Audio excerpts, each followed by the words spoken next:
Estamos de regreso en Teleforo para iniciar este análisis sobre el tema de hoy, la ciberguerra, el ciberespionaje, los ataques informáticos. Antes de comenzar y agradecer a Luigino Bracci y Kenny Osa por estar, quisiera comentar brevemente, y si podemos, los primeros resultados de las decisiones tomadas ayer por el presidente de la República en esta nueva ofensiva económica. Hoy se descubrió, al menos en uno de los puntos en Puerto Cayo, una estafa por más de 10 millones de dólares. Un mecanismo que consiste en solicitar dólares a Cadivi por un monto gigantesco, traer chatarra y dejar los contenedores abandonados. Eso fue lo que se descubrió hoy. El porcentaje, el valor de lo que se descubrió hoy era menos del 10% de todo lo que se solicitó a Cadivi. Una estafa, un hecho muy grave que ha sido descubierto. Es la primera acción de este conjunto de acciones con la Fuerza Armada Nacional Bolivariana, con el órgano superior de defensa popular de la economía y con el pueblo venezolano en esta ofensiva económica. Así que bueno, contamos con la responsabilidad de informar y de alertar a nuestro pueblo que siga apoyando estas acciones que se van a incrementar en los próximos días para la defensa de nuestro país y que no está desligado del tema que vamos a hablar hoy. Buenas noches, Luigino, Kenny. Buenas noches. Gracias, por fin logré que Luigino viniera a Teleforo, tengo como 3 años invitando. Ok, rapidito, vamos. La ciberguerra, ¿qué es eso? ¿Está pasando, no está pasando? ¿Qué ocurre? ¿Cómo se conceptualiza en palabras que la gente puede entender? Sí, yo creo que la ciberguerra es un concepto que se viene manejando desde hace mucho tiempo, pero que ahora recientemente con los últimos sucesos, con las últimas evidencias, las últimas pruebas de espionaje real que la gente puede constatar por medio de todas las cosas que han salido, la aparición de Wikileaks, ahora recientemente Edward Snowden, ha, digamos, montado el tema sobre la palestra a tal punto de que, bueno, el ciudadano común del día a día se pregunta en este momento si existe eso de la ciberguerra, el tema del espionaje, y bueno, comienza a preguntarse ese tema. Pero es algo que lleva muchísimos años tratándose, pues, desde evidentemente la estrategia de dominio del imperio norteamericano, que de algún modo necesita tener en ese afán de control, pues tener el control precisamente de las comunicaciones, ¿no? Sí, y el hecho de que cada día todo lo que es nuestras industrias están cada vez más informatizadas, ¿no? Cada día todo tipo de empresas requiere de computadoras para lo que es automatizarse, para funcionar mejor. Y bueno, justamente el imperio, que casualmente es el que ha estado creando estas mismas tecnologías y el que las conoce muy bien, las ha estado utilizando también muchas veces para sabotear, como ha sido el caso del famoso virus Stuxnet y Flame, en el caso de centrales nucleares de Irán. Allí ya no estamos hablando, de repente alguien cree que esto de la ciberguerra es un término muy banalizado y a veces también nosotros mismos tendemos muchas veces a banalizarlo un poco, ¿no? Pero cuando estamos hablando de un virus que se infiltra en una central nuclear y el objetivo era que esa central nuclear fallara, explotara y hubieran miles de muertos y centenares de miles de personas afectadas, oye, ya estamos hablando de consecuencias iguales a peores o peores que los de una guerra convencional, pues. O sea que no tendría la necesidad de llevar el ejército físico para destruir un país, ¿no? Podrías hacer colapsar un país, yo me imagino en Venezuela las represas, la industria petrolera, y todas las industrias que hoy porque la gente se crea una serie de mitologías también, porque esto se maneja en series de televisión, en el cine, entonces la gente tiende a creer que como eso está ficcionado, eso no está pasando. Pero ¿qué casos, por ejemplo, en esto que sucedió recientemente aquí en Venezuela, que es un hecho, uno no es experto en la materia y uno se pregunta, bueno, sucedió, uno vio los efectos de lo que pasó, pero uno no sabe si eso fue intencional o no. ¿Cómo saber cuándo se está produciendo? Porque en el caso de una central nuclear es obvio, ¿no? Si estalla se sabe. Pero en el caso de los ciudadanos que están preocupados por la privacidad de sus mensajes, ¿cómo saber si estas cosas están siendo dirigidas o no? Bueno, creo que nosotros hemos entrado en una etapa de hacer o crear mucha conciencia sobre el tema del uso de las tecnologías. Creo que desde que apareció, digamos, este boom tecnológico en nuestro país, hemos sido muy usuarios en el sentido de estar quizás adormecidos por las bondades de la tecnología, pero sin ir un poco más allá y analizar el trasfondo, quién desarrolla esa tecnología, cómo implementa esa tecnología, cómo maneja mis datos personales esa tecnología. Entonces, bueno, siempre nos quedamos en el hecho de comprar una marca al que me ofrezca mayores bondades, pero no ahondamos en esos elementos técnicos. Y es importantísimo entender que eso es quizás incluso la estrategia de estos grandes monopolios tecnológicos.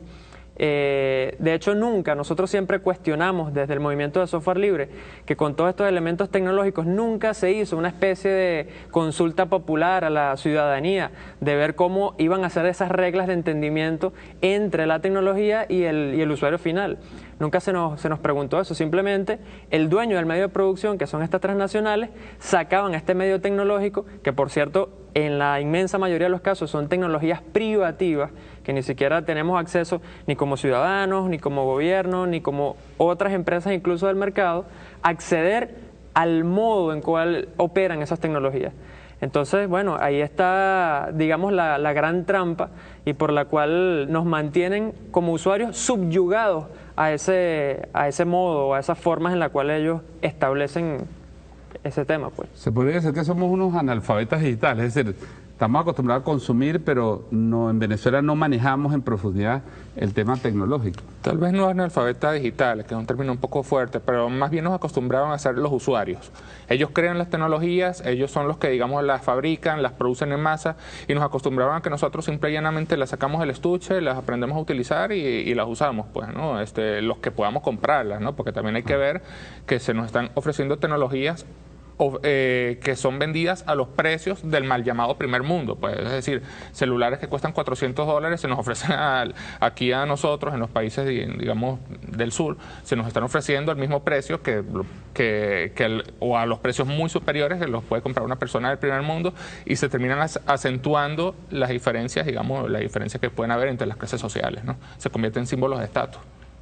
Yo quiero insistir en el tema de la definición de la ciberguerra, y creo que veamos ahí un micro toma de algunas definiciones que están por allí, porque para volver al tema, la ciberguerra lo hacen los gobiernos, lo hacen los militares, lo pueden hacer los activistas también, es decir, ¿quiénes son los protagonistas? ¿Quiénes son los actores en toda guerra? Hay bandos, o hay mercenarios que también participan en la guerra. Entonces vamos a ver brevemente esta cápsula de algunas definiciones de qué es lo que es la ciberguerra para seguir tratando de comprender este tema.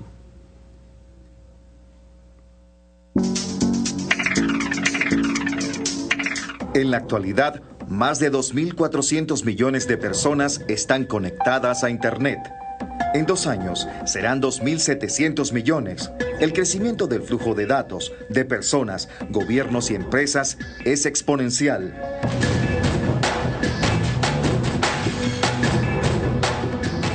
Aunque todavía 2/3 de la población mundial no tiene acceso a las redes informáticas, el mundo virtual se ha convertido en el espacio de desarrollo de un nuevo tipo de conflicto por el control del planeta, las guerras informáticas. Hoy, las grandes corporaciones y los centros políticos de control mundial han combinado esta acción con la dosis necesaria de conocimiento y estrategia militar, generando así una nueva forma de guerra, la ciberguerra. Pero, ¿sabe usted qué es una ciberguerra? Las Naciones Unidas lo define como el uso de computadoras o medios digitales por un gobierno, sea con conocimiento explícito de aprobación o no, contra otro Estado o propiedad privada dentro de otro Estado, incluyendo accesos intencionales, intercepción de datos o daño a infraestructura digital. Para Richard Clark, especialista en ciberguerras, son acciones de un Estado-nación para penetrar las redes y computadoras de otra nación con el propósito de causar daño o interrupción. Esta nueva forma de guerra se aplica militarmente en 2 escenarios: el plano físico natural y el plano artificial o ciberespacio, que incluye el control de las autopistas de la información y del espacio físico sobre el cual corren las nuevas vías de comunicación.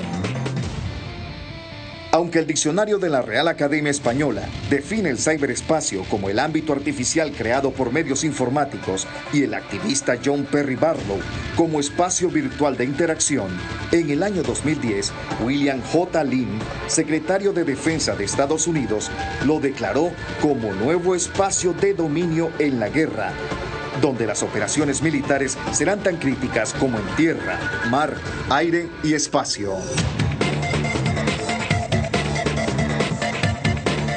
¿Cómo se manifiesta la ciberguerra? Cada vez, con más frecuencia, los azotes de la ciberguerra se ven reflejados en los diferentes medios de comunicación y las redes sociales.